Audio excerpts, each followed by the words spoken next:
My name's Ali. I'm from Las Vegas, and growing up, I was something of a problem child. I hit rock bottom after getting so drunk in my teenage years that I gave myself alcohol poisoning, and I had to go to the hospital to get my stomach pumped. And then when I woke up, I had the single worst hangover of my entire life. And my parents were there. It was a whole thing. Mom just cried. My dad was mad as hell, though, and said that I had two choices.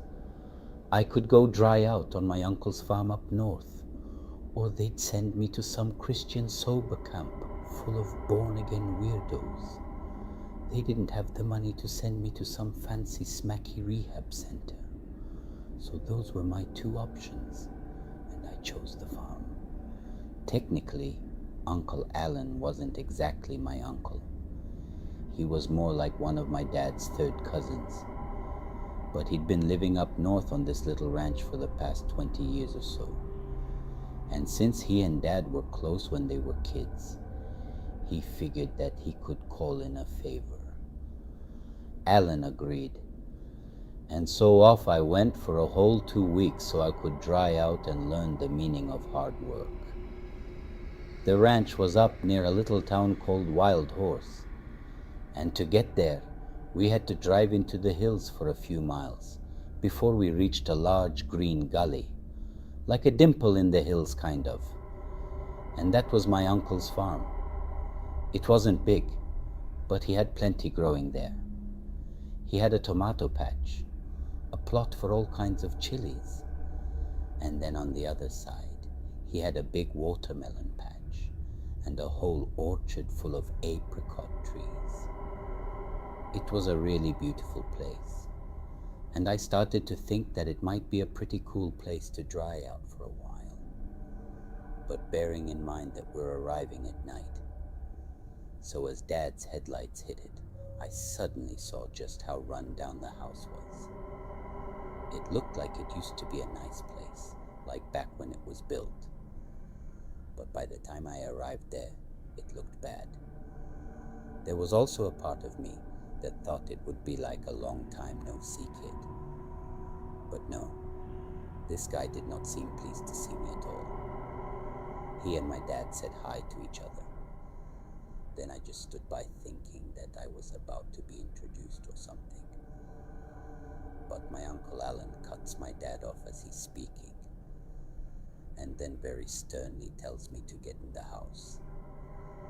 I'm kind of stunned that he'd even talk to me like that, especially right in front of my father. But all Dad did was tell me to listen to Alan. This was after sundown too, maybe like 9:30ish. So I started walking towards the lights of the house in front of me while in a total state of shock. I remember thinking how I should have chosen the Christian camp, and how at least they'd have been nice to me. And then the first thing I noticed as I walked toward the house was how all the windows had been papered over with old newspapers. I walked inside thinking that I'd made the second biggest mistake of my life, the first being alcohol poisoning. And then after putting my bag down, it wasn't long before Alan walked in behind me, told me to take my bags upstairs into the guest room. No hi, how are you? No offering to help me. Just grab your crap and get moving. The guest bedroom's window overlooked the front of the house, and it would have made for a nice view if it wasn't papered over. And then just seconds after sitting down in the bed, wondering what the heck I got myself into, I heard Alan suddenly call me downstairs. And that's when he laid down the rules, and they were harsh ones. Basically, it all came down to three things. I was going to work, and I was going to do what I was told, and I was forbidden from leaving the house for any reason at all. The first two I kind of expected, but not being able to leave the house at all had me thinking, you gotta be kidding me, right? Well, he was not kidding, and if I didn't like it, I was welcome to march my ass back into Wild Horse to catch the bus back to Vegas. And since I didn't have so much as a penny to my name, I was basically a prisoner there. I figured the only thing that'd get me through was going for walks in the orchard, or picking ripe watermelons for us to eat.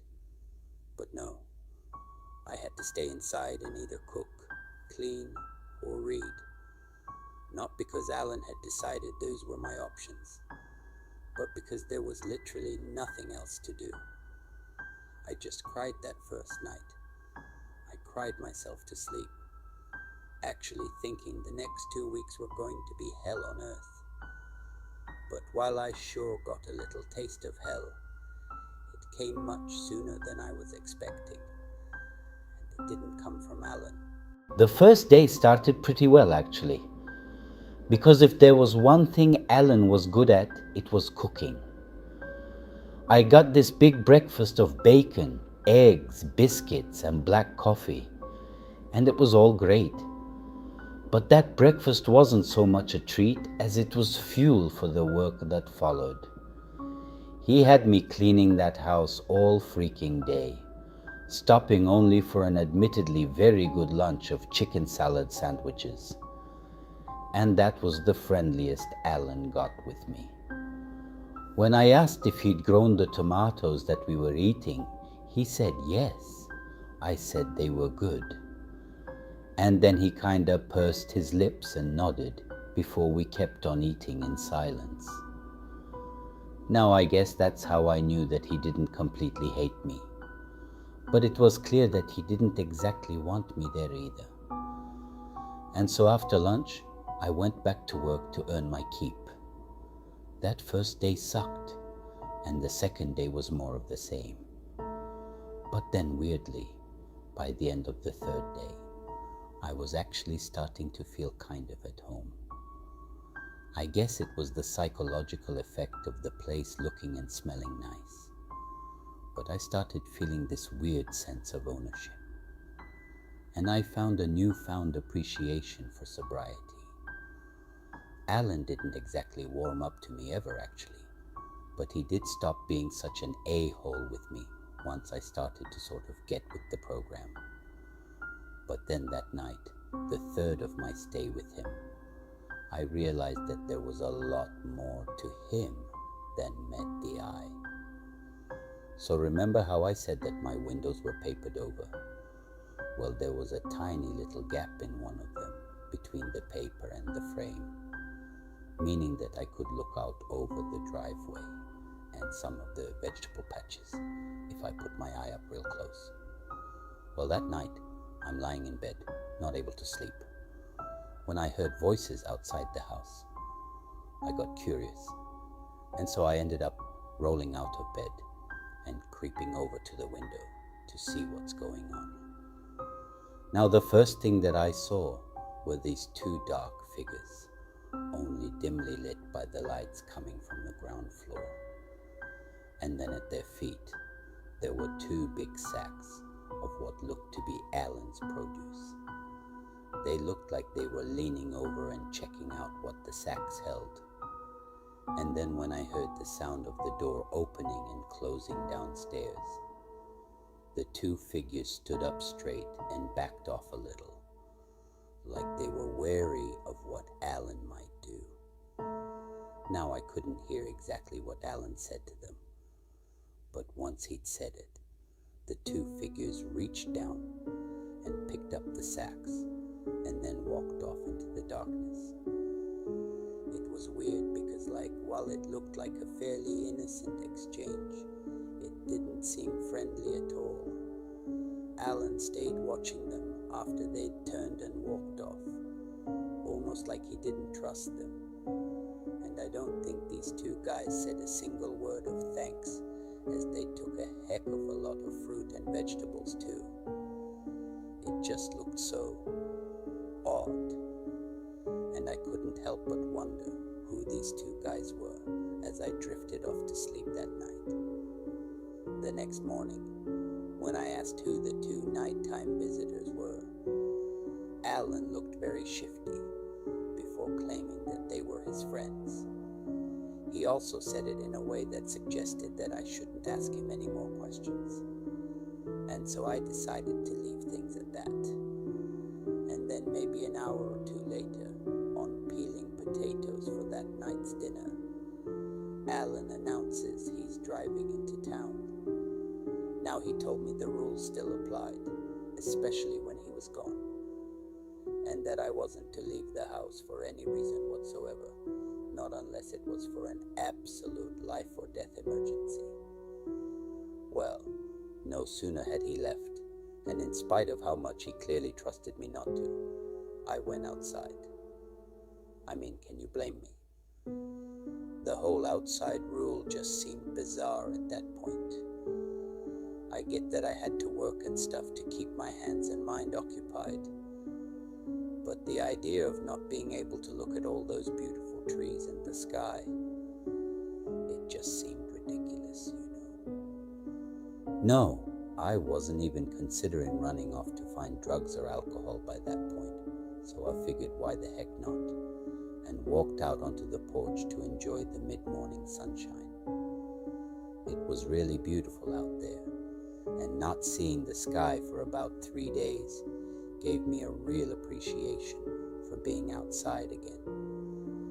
And it didn't really sink in for me until that day on the porch, that Alan had his own little slice of heaven up there in the hills.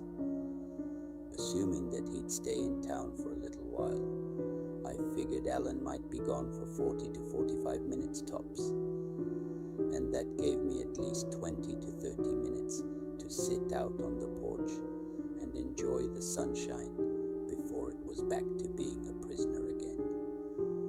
I remember taking a book from Alan's collection, some local history thing that looked like it might be interesting, and then I sat flicking through it until I gave up and started gazing out into the apricot trees.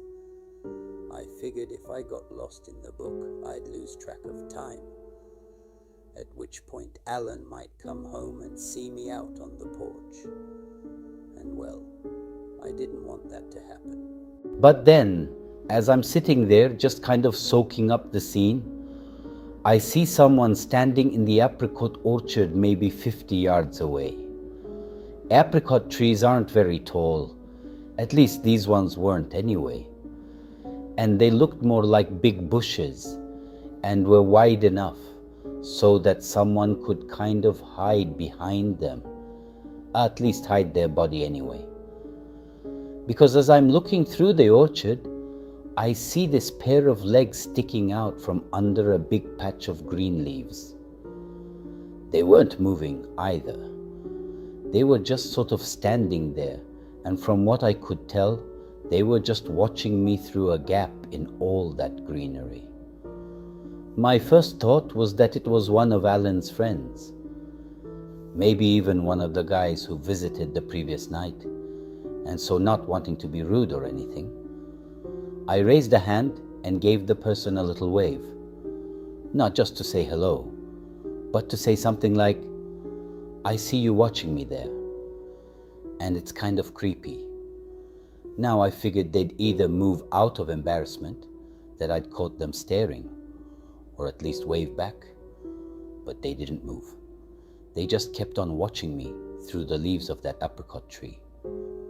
We entered a kind of lopsided staring contest, with me staring at the tree and him staring back at me through that greenery. And then before long I started to get a little creeped out. I remembered how frosty the previous night's exchange had been, how Alan had claimed those guys were his friends, but I didn't believe him. Then, realizing the person I was staring at might have been less than friendly, I got up off that porch swing and then walked back inside the house and went upstairs to watch for my little spy spot. Now Alan returned not long after, and then after a little bit of lunch, we each kept on working until dinner time. I wanted so badly to ask Alan about those visitors, especially the one who appeared in the orchard that afternoon. But as you're well aware, doing so would have been an admission that I hadn't followed the rules, which was completely off the table for me. Now I'd only just started to feel settled, so the last thing I wanted to do was piss Alan off so bad that he actually kicked me out, at which point I'd have to walk the entire 10 miles back into Wild Horse, which I definitely didn't want to do. And so, without so much as a word about it, I went to bed, hoping that he'd take another trip into town at one point, so I could go for a little stroll in the orchard. Now I didn't want to bump into whoever had been staring at me, that's for sure. But that's just where my head was. Now anyway, that night, I remember waking up to go to the bathroom. And then when I got back, I heard voices outside again. I went to the window and then looked through the crack between the paper and the frame again. Just like the previous night, those two shadowy figures were standing there, but without any produce at their feet. There was a skinny, taller one and a fatter one, and to me, it looked like Alan was trying to convince the two men of something. I just couldn't figure out what. And then the next thing I knew, Alan was stepping off the porch and making aggressive-looking gestures towards them. I figured they might back off like they did the last night, because I was pretty sure those guys were sort of scared of Alan based on the way they acted when he walked outside to greet them. But this time, their reaction was the complete opposite. They didn't back up. They moved forward, fast. And after knocking Alan off of his feet, they started kicking him again and again and again. I was terrified. And the only thing I wanted to do was hide under the bed until everything had stopped. But I knew that wasn't an option. I ran downstairs to the kitchen to grab the big carving knife that Alan kept in his knife block. And then after running outside onto the porch, I pointed the knife and yelled at the two men to leave him alone. Now close up, these were the two ugliest SOBs I had ever laid eyes on. I don't want to go guessing and saying that they were inbred, but they sure as hell looked like it. They backed off a little once they saw the knife, but neither guy ran off. Instead, the skinny one smiled and pulled a gun on me. And while the other one just sort of laughed, I didn't drop the knife or anything, and I didn't back off either. But a part of me was convinced that I was about to die. And I started shaking like a leaf. Yet for a reason unknown at that moment, the tall skinny one didn't shoot. As Alan crawled towards me and picked himself up, he told me to get inside in a voice that sounded like he was in a lot of pain. Now his whole thing had been do as I say, but I knew the moment that I was inside, those two guys were going to keep on kicking the crap out of him, or they were just going to shoot him. It didn't occur to me at the time that if they wanted to shoot either of us, they would have just done it. But like I said, I had no idea what those guys wanted or who they even were, so I didn't know what to expect. And once Alan was back on his feet and moving again, I followed him back towards his front door, taking little sideways crab steps until we were almost back inside again. I yelled that we were going to call the cops, but both guys just started laughing again. Alan didn't have a phone and they knew it, so they were still laughing as they turned and walked off into the darkness. But not before one of them said, in a way that made my skin crawl, "I'll be seeing you real soon, little girl. Real soon." And when we got back inside, I was mad at Alan, yelling, "What the hell is going on? Who were those people?" But he came right back at me with the same energy, yelling, "What the hell were you thinking?" I told you not to go outside. It took me a second to figure out how he knew, but then things made sense. The guy who had been watching me in the orchard that time, it was either one of those guys or someone who knew them, and they'd gone and mentioned it to Alan. Now I had no idea how this was all connected to him getting beat up, but it was very obviously connected somehow. So I remember getting this overwhelming feeling of, crap, I messed up. I just didn't know why I'd messed up so bad. All I could do was apologize as Alan ranted and raved about how he'd warned me not to go outside. He mentioned something about papering over the windows too, and how he did it so they wouldn't see me. I wasn't mad, it was more like pleading. But I started asking Alan who they really were, because they were quite obviously not friends of his, but also asking him why the hell he'd let me stay there if I wasn't safe. Now I didn't think that he could get any madder, but when I asked him that last thing, he exploded and said the only reason he'd done my dad the favor was because he said I'd die otherwise. He said things would have been fine had I just followed the rules. And while I don't entirely believe that to be true, I definitely accelerated whatever was coming by showing myself like I did. It was just a whirlwind of emotion in the moment. Now, first off, I was mad at my dad for choosing Alan's farm of all places, and what the actual F was. Alan thinking, and not letting my dad know that he was being extorted by some kind of redneck mafia, it seemed like. If I'd have known, I'd have chosen that freaking Bible camp in a heartbeat. But I had no idea what was in store for me, and I guess my dad didn't either, or he'd never had wanted me there in the first place. Now I never found out exactly who those guys were. But then again, Alan didn't really know either. All he said was that they showed up at the farm one night and gave him a choice. Provide them with food every so often, or they'd burn it all down. Then giving the nightly visitors what they wanted kept them from stealing more than they got. At least for a while anyway.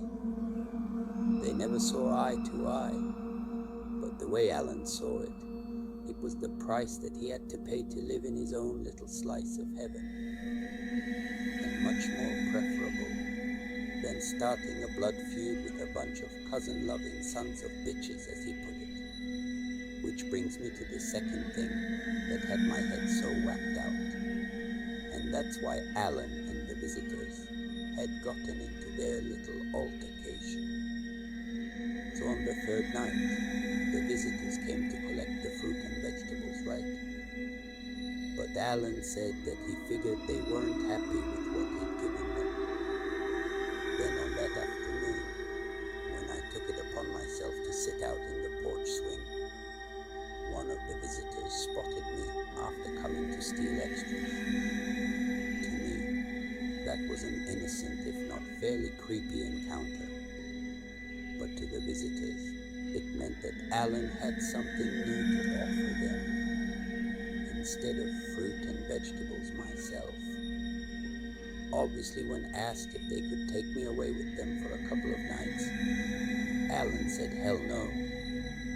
And then when the discussion got so fierce he insulted them, they attacked him. And that explained why the guy didn't shoot me when I appeared with a knife. They wanted to take me alive. I remember that full body, terror-stricken, this cannot be happening sort of feeling, where I had to drag myself back from the brink of a panic attack. And then once I'd gathered my thoughts, only one of them stuck in my head. And that's how we needed to get the hell out there, pronto. So let me tell you about this girl called June, who I was friends with back when I was a kid. I had to move schools near the start of 7th grade, which was a real pain in the butt in terms of settling in and making friends, especially since I'd gone from the city to the country, which might as well have been two different worlds back then. June was the only one in school who bothered to take the time to get to know me. Because she also knew what it was like being the new girl. Until just the previous year, June had been homeschooled by her parents on their farm out in the sticks. But then, for whatever reason, they decided to place her in middle school so she could be properly socialized or what have you. And when I say her family lived out in the sticks, in the middle of nowhere, boy do I mean it. June had to wake up at 4:30 in the morning so her dad could drive her to the nearest town, just so she could catch the 7 a.m. bus to school. She must have felt like double the outsider, having to start in a brand new school, having never even been to one before. And I guess that's why she took so kindly to me after I showed up in town. We spent pretty much all of our school days together, and she really helped me settle in. But unlike other kids who'd call each other or go over to each other's houses after school, me and June couldn't do really any of that, thanks to how far apart we lived. Now it was just too far to drive for either of our parents, especially after their long days at work. But that was to be expected. What wasn't was how June's family didn't have a phone line on their property, which obviously meant that they had no phone. That was the first real clue that I had that June's family were different. I mean, aside from the fact that they lived in the middle of nowhere. I didn't even think that it was all that strange that she was homeschooled, since I'd known that was a thing for quite a while. But then in the summer between 7th and 8th grade, I went to stay with June and her family for about a week. And it was then and only then that I realized just how different her family really was. And so, like I say, visiting wasn't so easy with June since she lived so far away. And then by the time summer break came around, we couldn't bear to go months at a stretch without seeing each other. So our families made an arrangement. For a whole week, I'd go stay with June and her family out on their farm. And then at some point later on, June could do the same and come stay with us for a week. Now I was really excited to go see her and meet her family, and just as excited for her to meet mine. And then when the time came, I packed a week's worth of my best clothes, a bunch of other stuff that I wanted to show her. And then my dad and I set off on the 4-hour journey to where June lived. Now it felt like we drove forever, mainly because I couldn't wait to see my best friend. And then when we arrived, I couldn't believe what I was seeing. It was like Junebug, my nickname for her, was living in her very own Disney movie. Her family had their own homestead out there, right on the very edge of the wilderness and farming country. And not only was it a really beautiful place, but they had horses too. Junebug ran out in her Oshkosh to give me a hug, and then our dads had a talk and shook hands before mine announced that he was leaving. We hugged, and I promised him I'd be good, and then off he went. And I thought I was about to have the best week of my whole life out there on June's family farm. But holy crap, was I wrong about that. That first day and night were great, with her parents and older brother and sister all being super nice to me.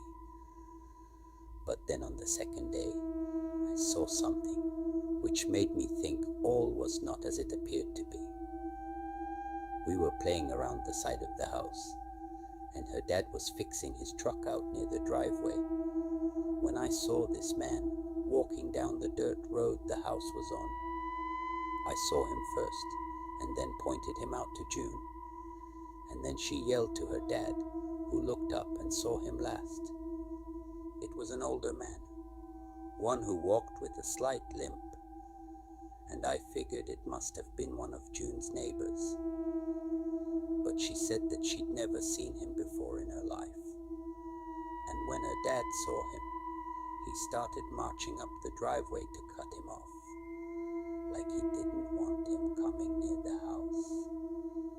Now June and I kept on playing, but I kept my eye out on the two men.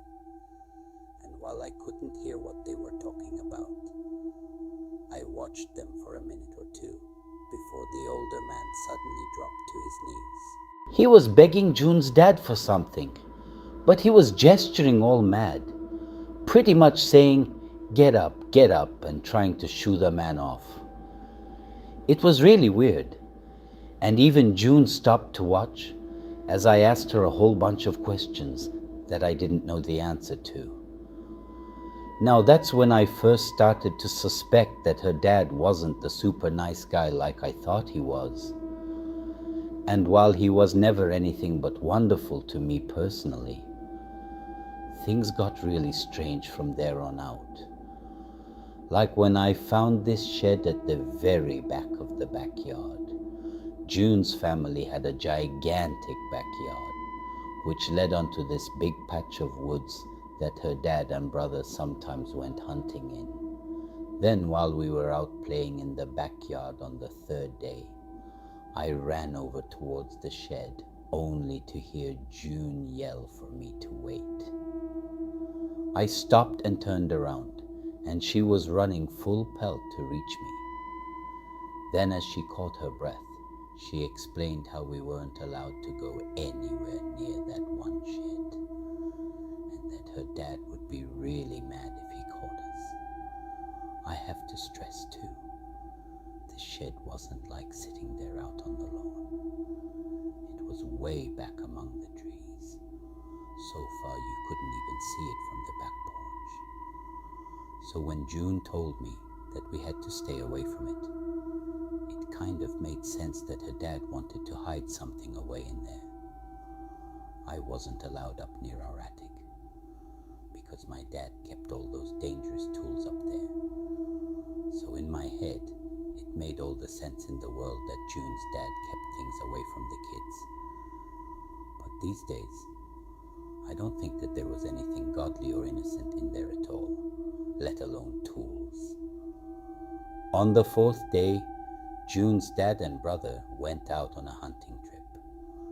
I asked June if we'd be having whatever they caught for dinner, but she said no, that only rarely did they go hunting for meat.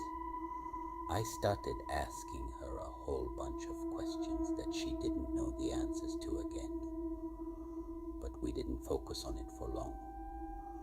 We were always playing and laughing and talking about what 8th grade would be like. So even once I'd started to notice things, there were too many distractions for me to get too freaked out. A few hours later, June's dad and brother came back with a couple of turkeys. We spotted them walking back through the woods when we were playing in the backyard.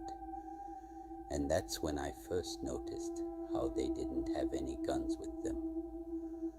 I pretty much learned to stop asking questions by then, because June didn't seem to know much about anything, bless her heart.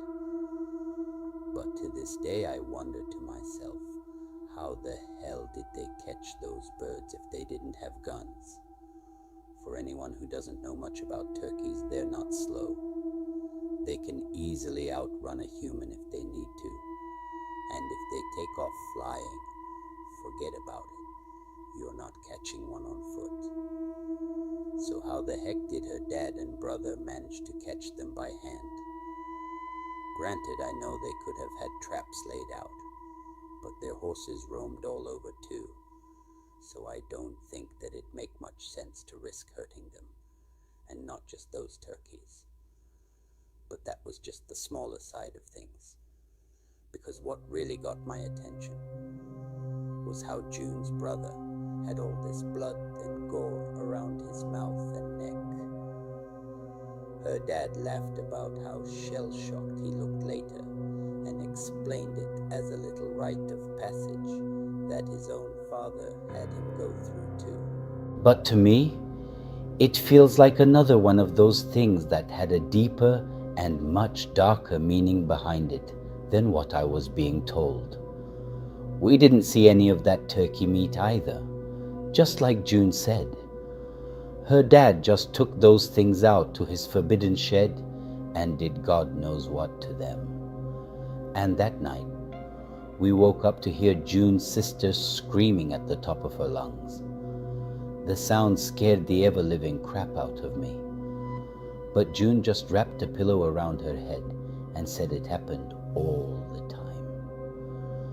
It turns out her sister had these really bad night terrors. And even after she woke up, she wouldn't quite know where she was for the first couple of seconds. And that meant that she sometimes screeched out things like, "It's here, it's here," when her dad went to wake her up, which is what she yelled the first night she did. She did it again the second night, only she shouted, "It won't stop, it won't stop." That second night, it just felt sad. Like listening to the way she cried, how tired she sounded. I just felt awful for her. But I think the thing that bothered me the most, and the thing that I still think was the weirdest and creepiest thing of all, the fowls. And so on the 5th, 6th, and final day of my stay, June's dad was super busy dealing with pregnant horses giving birth. This wasn't a total surprise, as June had already pointed one out before telling me it was pregnant. But apparently 3 of them all decided to give birth right at the same time, which obviously posed quite a challenge to June's dad, brother, and older sister, who joined him to help out. I remember asking June if she was excited to have some young horses running around, because they would no doubt be super cute. But she just shrugged and told me how they never survived for very long. And as you can imagine, she didn't know very much. She just said it happened a lot. And that her dad always took the newborn fowls to the shed to try and nurse them. But they never survived because they came out different. And when I asked, "What do you mean they come out different?" June told me they came out looking wrong, and it was clear that they weren't going to survive. And then when she said that some of them didn't even look like horses, I told her not to say anymore, as the thought of those poor things coming out all confused and in pain just made me want to cry. It was like that for 3 days, and in that time it was mostly just me, June, and her mom around the house. And then every so often, the dad, brother, or sister would appear all covered in blood and gunk, usually to grab some water or a bite to eat before heading back to keeping on with their work. It was horrible, and sometimes you could hear these horrible horse screams off in the distance. And so by that 7th and final day of my stay, I was more than ready to go home again. I remember my dad coming to pick me up, and when he asked if I had a nice time during the ride home, I just started to cry. Once I stopped, I explained everything to him, how June's family were nice, just really, really creepy at times. My dad listened to all the stuff about hunting with no guns, the thing about the horses giving birth, and how June never saw the results of any of it, and he was just open-mouthed by the end of it. He and Mom agreed that it was just to never go there again, and they were kind of weird around June when she came to stay with us later in the summer. We stayed friends, at least until the end of middle school, when my family moved all over again. Sadly, we didn't end up staying in touch for more than a year, and I have no idea where she is now or what she's doing with herself. I hope she's okay, but I've never ever forgotten all the strange and frightening things that happened that week that I stayed over at Junebug's place. Hey Joel, I've been a fan for the longest time now, and I always thought that it'd be kind of cool to send a story in. But then, since that also means some terrible and frightening thing has to happen to me, I'm always kind of glad that I don't have one worthy of submission. But then, after going through my grandpa's old box of keepsakes, rest in power, Grandpa, I found an old letter written by a man whose name I'd only ever heard of in passing. That of my great, great, great, great grandpa, Joseph Paget. Now, I didn't know that much about him before I read the letter, and I had to have my grandma kind of confirm what it was before I could be certain of it. But after reading this to being bagged through it all, I realized why my grandpa kept it around and why he didn't take it out of its plastic wallet much, especially around us kids. And then rather than just describe it all, I figured that I'd just Dr. Joseph Paget'in mektubu. Güle güle. Kelimesi kelimesine Amerikan İngilizcesi type it out, word for word, and maybe see what you guys think for yourself. It was dated July 17, 1851. TT, 1851. 00:03. Introduction by narrator. Hey Joe, I've been it to my dear friend Robert. I must first convey my most sincere gratitude for your kind recommendation of Treatment House at the port of Galveston. The accommodations proved altogether comfortable and commodious. The excellent bottle of Chablis, which you so fanned for the longest time now. And I always thought that it'd be kind of cool to send a story in, but thoughtfully procured in advance was much enjoyed. And I am given to understand that the faithful Francine continues to attend to dear then, since that also means some terrible and frightening thing has to happen to me. I'm always kind of glad that Evelyn, with every care during my absence, your steadfast friendship remains among the choicest blessings which a merciful providence has seen. I don't have one worthy of submission, But then after going through my grandpa's old box of keepsakes fit to bestow upon me in this life, yet I regret that this might be the brightest note sounded in my present correspondence. Rest in power, Grandpa. I found an old letter written by a man whose name I'd only ever heard of, for the tidings I bear are of the most grave and sorrowful nature. 201 in passing, that of my great-great-great-great-grandpa, Joseph Paget. Now, 3 o'clock. The mission. You will recall that shortly after Christmas last, I received a most generous offer of employment from the governor of Texas. I informed you at the time that the position was one of medical.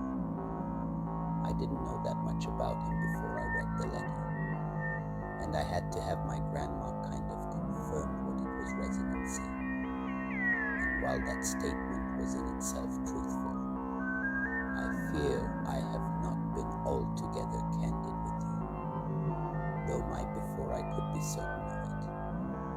But after reading through it all, I realized why my grandpa kept it around. And secondary duty was indeed to advise and assist the physicians of San Antonio.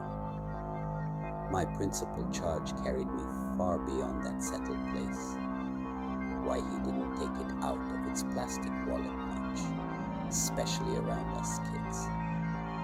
And then rather than just describe it all into regions I am certain you would have strongly counseled me to avoid, the scattered settlements of the Texas frontier, I figured that I'd just type it out, word for word, and maybe see what you guys think for yourselves. You have expressed your views upon the subject of westward expansion with such frequency and force that I may safely presume you know them. 103. The letter begins. It was dated July 17th, 1851. To be ever present in my mind. I respect those convictions deeply. 301 to 430. San Antonio and the Comancheros. Yet I have seen with my own eyes a clear pressing to my dear friend Robert. I must first convey my most sincere gratitude for your kind recommendation of Tremont House, in a most urgent want of competent medical men in those distant outposts, not only for the preservation of the settlers themselves, the port of Galveston. The accommodations proved altogether comfortable and commodious. The excellent bottle of Chablis, which you but for the safety of us all. For in this age of steam and rail, the maladies of even our remotest, so thoughtfully procured in advance, was much enjoyed. And I am given to understand that the faithful Francine continues to attend to dear Evelyn, with neighbors may swiftly become our own. I speak chiefly of pestilence and other contagious distempers. I arrived in San Antonio in the every care during my absence. Your steadfast friendship remains among the choicest blessings which a merciful providence has seen fit to bestow upon me in this life. Yet I regret that this might be the brightest note sounded in my present correspondent spring, following a dire and dusty journey from the coast. And upon my arrival, I was immediately struck by the brilliance of the old Spanish Cathedral of San Fernando, which rises over the main plaza. Surrounding it was a curious mix of ancient adobe, for the tidings I bear are of the most grave and sorrowful nature. You will recall that shortly after Christmas, homes and newer, more contemporary-looking buildings. And while the streets teemed with both Tejanos and a great last, I received a most generous offer of employment from the government of Texas. I informed you at the time that the many European settlers, among them were a handful of soldiers and the odd Comanchero trader. Those were the men whose position was one of medical residency, and while that statement was in itself truthful, I fear I have not been altogether candid for my attention the most, not only for their strange manner of dress, but for the surety with which they carried themselves with you. Though my secondary duty was indeed to advise and assist the physicians of San Antonio, my principal charge carried me. They are natives, of course, but Tejano Spanish, who forged trading arrangements with certain bands of less aggressive, far beyond that settled place, into regions I am certain you would have strongly counseled me to avoid. The scattered settlements Comanche. They are fearsome to behold, and appear as men who've seen things of great magnificence and great terror. Of the Texas frontier, you have expressed your views upon the subject of westward expansion with such frequency and force that I may safely presume you know them to be ever present in my mind. I respect those convictions deeply. Yet I have 4:31 to 6:40 journey to Fort William. After a night spent in lodgings, seen with my own eyes, a clear, pressing, and most urgent want of competent medical men in those distant outposts, much more humble than Tremont House. Myself and some hired guns rode westward onto the open plains, toward an isolated settlement, known not only for the preservation of the settlers themselves, but for the safety of us all. For in this age of steam, as Fort William, beyond the ring of older settlements, the land opened up into a vast rolling sea of grass, dotted with mesquite and prickly and rail. The maladies of even our remotest neighbors may swiftly become our own. I speak chiefly of pestilence pair, with a horizon so wide it seems to swallow a man's very sense of scale and proportion. We made and are the contagious distempers. While I fully understand the hesitation of my colleagues, I could not escape the question. Good progress the first day, and paused at a spring-fed creek among a small party of traveling settlers.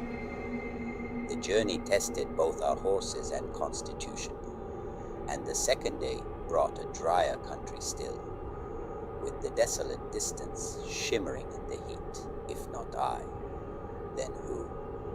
I arrived in San Antonio in the spring, following a dire and dusty journey from the coast. And upon my arrival, I was immediately struck by the brilliance of the old Spanish Cathedral of San Fernando, which rises over. We rode for hours, until at least the modest stockade of Fort William appeared on the plain, appearing as a lonely sentinel among the main plaza. Surrounding it was a curious mix of ancient adobe homes and newer, more contemporary-looking buildings. A vast expanse of nothingness. I must confess to expecting something a little more professional, but what greeted us was and while the streets teemed with both Tejanos and a great many European settlers, among them were a handful of small and rather haphazard collection of picket walls, log huts, and adobe structures. A mere dozen or so families made their home there, mostly soldiers and the odd Comanchero trader. Those were the men who caught my attention the most, not only for their strange manner, hardy frontier folk, a few soldiers, and some teamsters clustered together for mutual protection against the savagery that abounds of dress, but for the surety with which they carried themselves. They aren't natives, of course, but Tej in this place. 641 to 830. The lone rider and Teano Spanish, who forged trading arrangements with certain bands of less aggressive Comanche. They are fearsome to behold and appear as dead birds. On the second day, a curious incident occurred that set the families on edge. Late one afternoon, a lone rider, men who've seen things of great magnificence and great terror, and I despaired to look at them. For it was the Plainzone appeared far out on the prairie, moving slowly across the crest of a distant rise. At first, we took him for which they lived, fought, traded, and died that I myself was destined for. After a night spent in lodgings much more humble than a welcome messenger or a lost traveler, but the stranger halted upon a low rise, sitting motionless upon his horse for a long while. And Tremont House, myself, and some hired guns rode westward onto the open plains toward an isolated settlement known as Fort William, simply watching the fort with a stoniness that carried no friendly greeting. No signal was returned, and then after some minutes, here we rode for 2 days and 1 night, camping on the open prairie. And beyond the ring of older settlements, the land opened up, turned, and rode away. The fear that settled over the little community was palpable. The next morning, tensions rose sharply when the inhabitants awoke to find into a vast rolling sea of grass, dotted with mesquite and prickly pear, with a horizon so wide it seems to swallow a man dead birds deposited near the fort's walls. Doves, meadowlarks, and blackbirds were found strewn about, very sense of scale and proportion.